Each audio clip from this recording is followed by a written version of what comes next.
Welcome to Narrated Archives, the podcast that brings you readings of public domain works, from poetry and short stories to fascinating articles and essays. I'm your host, Sally Barron, and my goal is to share pieces of classic literature in every episode, along with a brief biography of the author. This week, we have two stories from Herbert George, HGWells, that tell allegorical tales with, slight spoiler here, unhappy or ambiguous endings. What relevant lessons can we glean from them for today's world?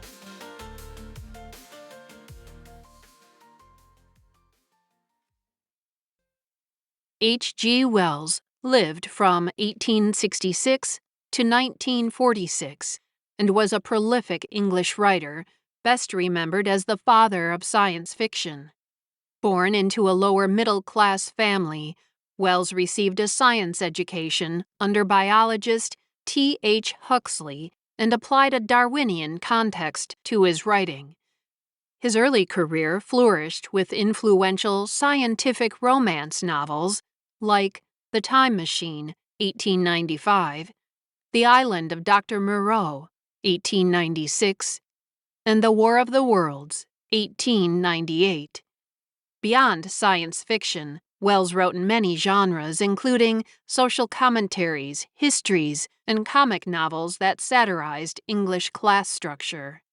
As a passionate socialist and futurist, he used his work to promote his progressive political and social views, forecasting many future events and technologies. Following the First World War, however, his outlook became increasingly pessimistic about human progress. Despite his shifting tone, his vast body of work left an enormous and enduring influence on literature, science, and political thought throughout the 20th century and beyond. The Pearl of Love by H.G.Wells, published in 1925, is an allegorical tale set in ancient northern India and was inspired by medieval Persian literature about an Indian prince who finds love and then is overcome by grief. He spends the rest of his life attempting to create the perfect monument to his lost love. The Pearl of Love. The pearl is lovelier than the most brilliant of crystalline stones, the moralist declares, because it is made through the suffering of a living creature. About that I can say nothing because I feel none of the fascination of pearls. Their cloudy luster moves me not at all. Nor can I decide for myself upon that age-long dispute whether the pearl of love is the cruelest of stories or only a gracious fable of the immortality of beauty. Both the story and the controversy will be familiar to students of medieval Persian prose. The story is a short one, though the commentary upon it is a respectable part of literature of that period.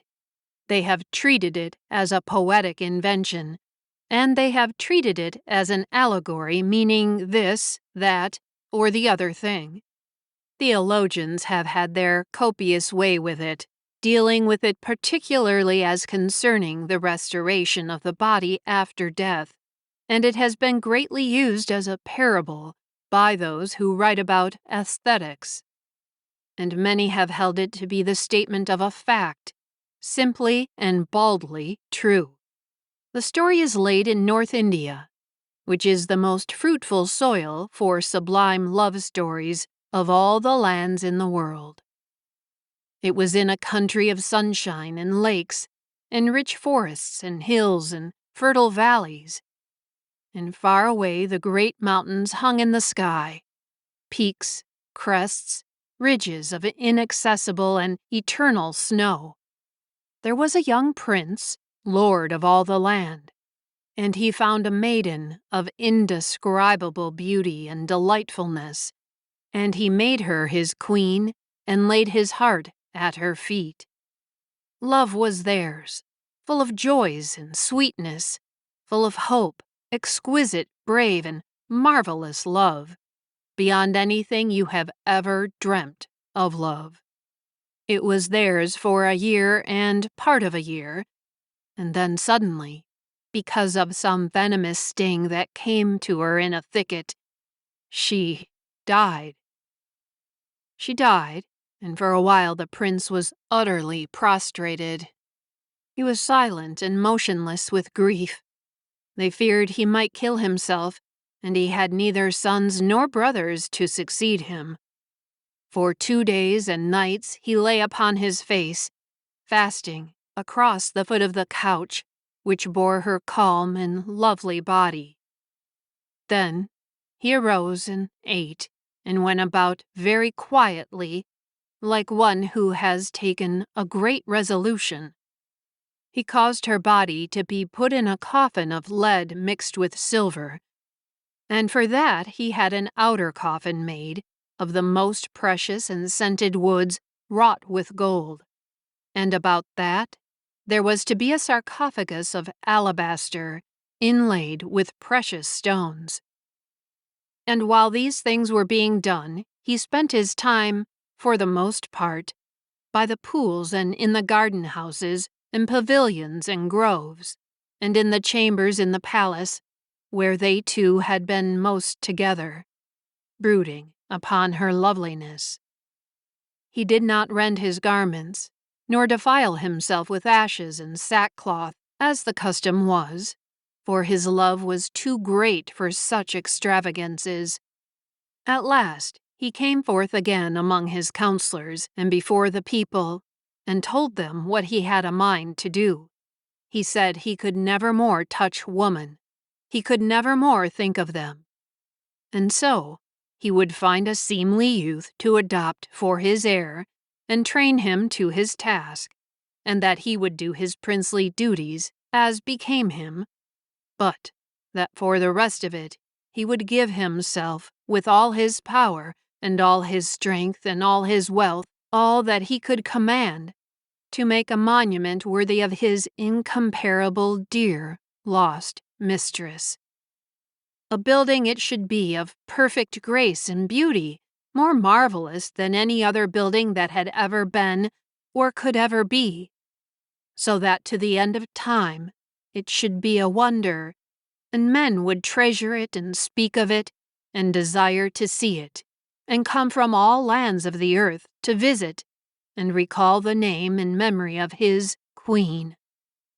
And this building, he said, was to be called the Pearl of Love. And this his counselors and people permitted him to do, and so he did. A year followed, and all the years he devoted to himself to building and adoring the Pearl of Love. A great foundation was hewn out of the living rock in a place whence one seemed to be looking at the snowy wilderness of the great mountains across the valley of the world. Villages and hills there were, a winding river, and very far away 3 great cities. Here they put the sarcophagus of alabaster beneath a pavilion of cunning workmanship, and about it there were set pillars of strange and lovely stone, and wrought and fretted walls, and a great casket of masonry bearing a dome and pinnacles and cupolas, as exquisite as a jewel. At first, the design of Pearl of Love was less bold and subtle than it became later. At first, it was smaller and more wrought and encrusted. There were many pierced screens and delicate clusters of rosy-hued pillars, and the sarcophagus lay like a child that sleeps among flowers. The first dome, covered with green tiles, framed and held together by silver, but this was taken away again because it seemed close, because it did not soar grandly enough for the broadening imagination of the prince. For by this time he was no longer the graceful youth who had loved the girl queen. He was now a man, grave and intent, wholly set upon the building of the Pearl of Love, With every year of effort, he had learned new possibilities in arch and wall and buttress.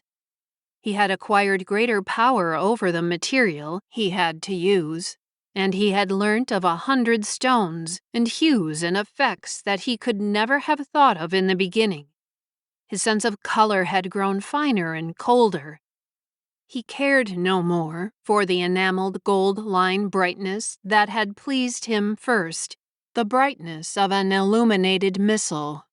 He sought now for blue coloring like the sky, and for the subtle hues of great distances, for recondite shadows and sudden broad floods of purple opalescence, and for grandeur in space. He wearied altogether of carvings and pictures and inlaid ornamentation and all the little careful work of men. Those were pretty things, he said of his earlier decorations, and he had put them aside into subordinate buildings where they would not hamper his main design. Greater and greater grew his artistry.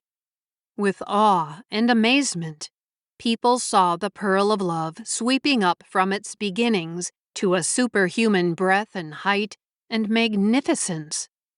They did not know clearly what they had expected, but never had they expected so sublime a thing as this. "Wonderful are miracles," they whispered, "that love can do." And all the women in the world, whatever other loves they had, loved the prince for the splendor of his devotion. Through the middle of the building ran a great aisle, a vista, that the prince came to care for more and more. From the inner entrance of the building, he looked along the length of an immense pillared gallery, and across the central area from which the rose-hued columns had long since vanished, over the top of the pavilion under which lay the sarcophagus, through a marvelously designed opening, to the snowy wilderness of the great mountain, the lord of all mountains, 200 miles away. The pillars and arches and buttresses and galleries soared and floated on either side, perfect yet unobtrusive. When men saw the austere beauty for the first time, they were exalted, and they shivered and their hearts bowed down. Very often would the prince come to stand there and look at that vista, deeply moved and not yet fully satisfied. The pearl of love had still something for him to do, he felt, before his task was done. Always he would order some little alteration to be made, or some recent alteration to be put back again. And one day he said that the sarcophagus would be clearer and simpler without the pavilion, and after regarding it very steadfastly for a long time, he had the pavilion dismantled and removed. The next day he came and said nothing, and the next day and the next. Then for 2 days he stayed away altogether. Then he returned bringing with him an architect and 2 master craftsmen and a small retinue. All looked, standing together silently in a little group, amidst the serene vastness of their achievement. No trace of toil remained in its perfection. It was as if God of nature's beauty had taken over their offspring to himself. Only one thing there was to mar the absolute harmony. There was a certain disproportion about the sarcophagus. It had never been enlarged, and indeed, how could it have been enlarged since the early days? It challenged the eye. It nicked the streaming lines.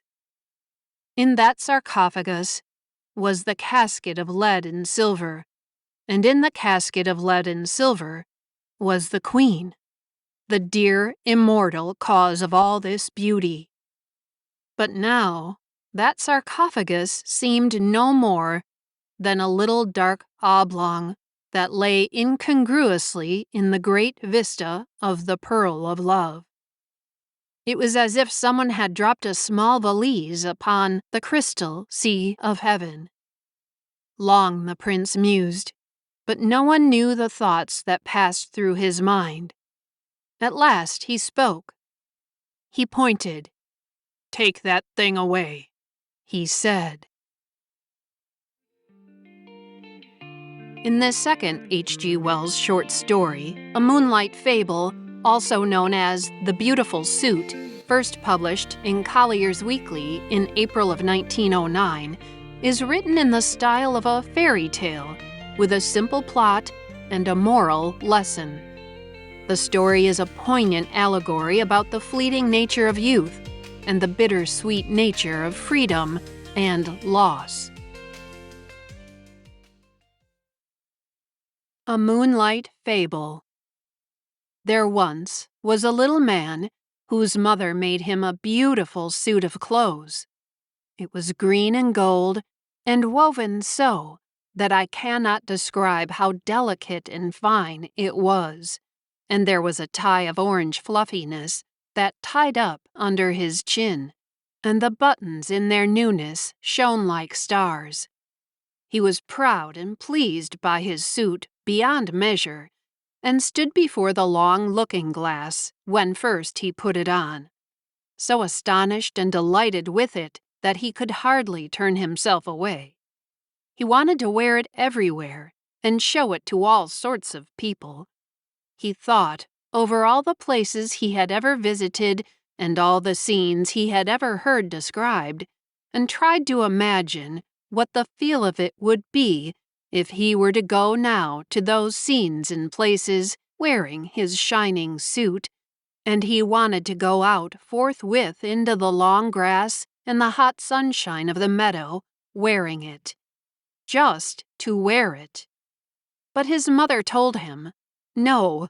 She told him he must take great care of his suit, for never would he have another nearly so fine. He must save it, and only wear it on rare and great occasions. It was his wedding suit, she said. And she took his buttons and twisted them up with tissue paper for fear their bright newness should be tarnished, and she tacked little guards over the cuffs and elbows and wherever the suit was most likely to come to harm. He hated and resisted these things, but what could he do? And at last her warnings and persuasions had effect, and he consented to take off his beautiful suit and fold it into its proper creases and put it away. It was almost as though he gave it up again. But he was always thinking of wearing it and of the supreme occasion when someday it might be worn without the guards, without the tissue paper on the buttons, utterly and delightfully, never caring, beautiful beyond measure. One night when he was dreaming of it, after his habit, he dreamed he took the tissue paper from one of the buttons and found its brightness a little faded, and that distressed him mightily in his dream. He polished the poor faded button and polished it, and if anything, it grew duller. He woke up and lay awake, thinking of the brightness a little dulled and wondering how he would feel if perhaps, when the great occasion, whatever it might be, should arrive, one button should chance to be ever so little short of its first glittering freshness, and for days and days that thought remained with him, distressingly. And when next his mother let him wear his suit, he was tempted and nearly gave way to the temptation just to fumble off one little bit of tissue paper and see if indeed the buttons were keeping as bright as ever. He went trimly along on his way to church, full of this wild desire, for you must know his mother did, with repeated and careful warnings, let him wear his suit at times, on Sundays, for example, to and fro from church, when there was no threatening of rain, no dust nor anything to injure it, with its buttons covered and its protections tacked upon it, and a sunshade in his hand to shadow if there seemed too strong of sunlight for its colors. And always, after such occasions, He brushed it over and folded it exquisitely as she had taught him and put it away again. Now, all these restrictions his mother set to the wearing of his suit, he obeyed. Always he obeyed them. Until one strange night he woke up and saw the moonlight shining outside his window. It seemed to him the moonlight was not common moonlight, nor the night a common night, and for a while he lay quite drowsily with this odd persuasion in his mind. Thought joined on to thought, like things that whisper warmly in the shadows. Then he sat up in his little bed suddenly, very alert, with his heart beating very fast, and a quiver in his body from top to toe. He had made up his mind. He knew now that he was going to wear his suit as it should be worn. He had no doubt in the matter. He was afraid, terribly afraid, but glad. He got out of his bed and stood a moment by the window, looking at the moonshine-flooded garden and trembling at the thing he meant to do. The air was full of a minute clamor of crickets and murmurings, of the infinitesimal shouting of little living things. He went very gently across the creaking boards, for fear that he might wake the sleeping house, to the big dark clothes press wherein his beautiful suit lay folded. And he took it out, garment by garment, and softly and very eagerly tore off its tissue paper covering and its tacked protections, until there it was, perfect and delightful as he had seen it when first his mother had given it to him, a long time it seemed, ago. Not a button had tarnished, not a thread had faded on this dear suit of his. He was glad enough for weeping, as in a noiseless hurry he put it on, and then back he went, soft and quick, to the window and looked out upon the garden, and stood there for a minute, shining in the moonlight, with his buttons twinkling like stars, before he got out on the sill and, making as little a rustling as he could, clambered down to the garden path below. He stood before his mother's house, and it was white and nearly as plain by day, with every window blind but his own shut like an eye that sleeps. The trees cast still shadows, like intricate black lace upon the wall. The garden in the moonlight was very different from the garden by day. Moonshine was tangled in the hedges and stretched in phantom cobwebs from spray to spray. Every flower was gleaming white or crimson black, and the air was a-quiver with the thriding of small crickets and nightingales singing unseen in the depths of the trees. There was no darkness in the world, but only warm, mysterious shadows, and all the leaves and spikes were edged and lined with iridescent jewels of dew. The night was warmer than any night had ever been. The heavens, by some miracle, at once vaster and nearer, and, spite of the great ivory-tinted moon that ruled the world, the sky was full of stars. The little man did not shout nor sing for all his infinite gladness. He stood for a time like one awe-stricken, and then, with a queer small cry, and holding out his arms, he ran out as if he would embrace at once the whole warm round immensity of the world. He did not follow the neat-set paths that cut the garden squarely, and thrust across the beds and through the wet, tall, scented herbs, through the night-stock and the nicotine, and the clusters of phantom white mallow flowers, and through the thickets of southern wood and lavender, and knee-deep across a wide space of mignonette. He came to the great hedge, and he thrust his way through it, and though the thorns of the brambles scored him deeply and tore threads from his wonderful suit, and though burrs and goosegrass and havers caught and clung to him, he did not care, for he knew it was all part of the wearing for which he had longed. "I am glad I put on my suit," he said. "I am glad I wore my suit." Beyond the hedge, he came to the duck pond, or at least to what was the duck pond by day.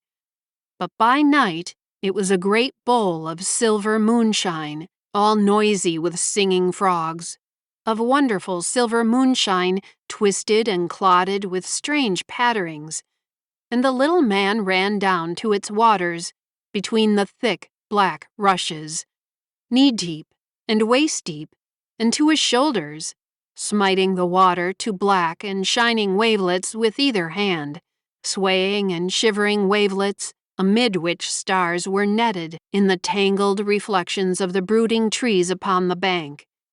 He waited until he swam, and so he crossed the pond and came out on the other side, trailing, as it seemed to him, not duckweed, but very silver in long clinging dripping masses.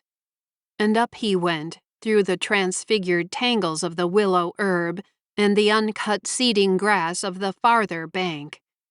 And so he came glad and breathless into the high road.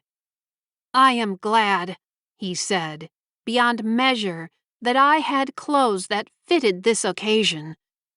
The high road ran straight as an arrow flies, straight into the deep blue pit of sky beneath the moon, a white and shining road between the singing nightingales, and along it he went, running now and leaping, and now walking and rejoicing, in the clothes his mother had made for him with tireless, loving hands.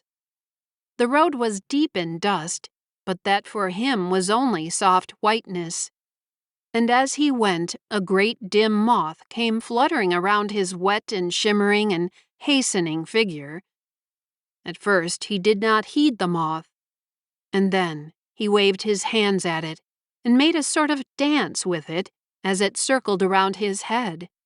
"Soft moth," he cried, "dear moth, and wonderful night of the world. Do you think my clothes are beautiful, dear moth, as beautiful as your scales and all this silver vesture of the earth and sky?" And the moth circled closer and closer until at last its velvet wings just brushed his lips. And the next morning, they found him dead, with his neck broken in the bottom of the stone pit, with his beautiful clothes a little bloody and foul and stained with the duckweed from the pond. But his face was a face of such happiness that, had you seen it, you would have understood indeed how that he had died happily, never knowing the cool and streaming silver for the duckweed in the pond. I hope you enjoyed these timeless pieces of storytelling by HGWells on Narrated Archives. If you did, please subscribe and leave a review wherever you listen to podcasts. It helps new listeners discover our show and the wonderful stories we share. Next week, we'll be featuring a story of boyhood fantasy of adventure by Willa Cather, with her wonderful description of place and landscape. Until then, thank you for listening.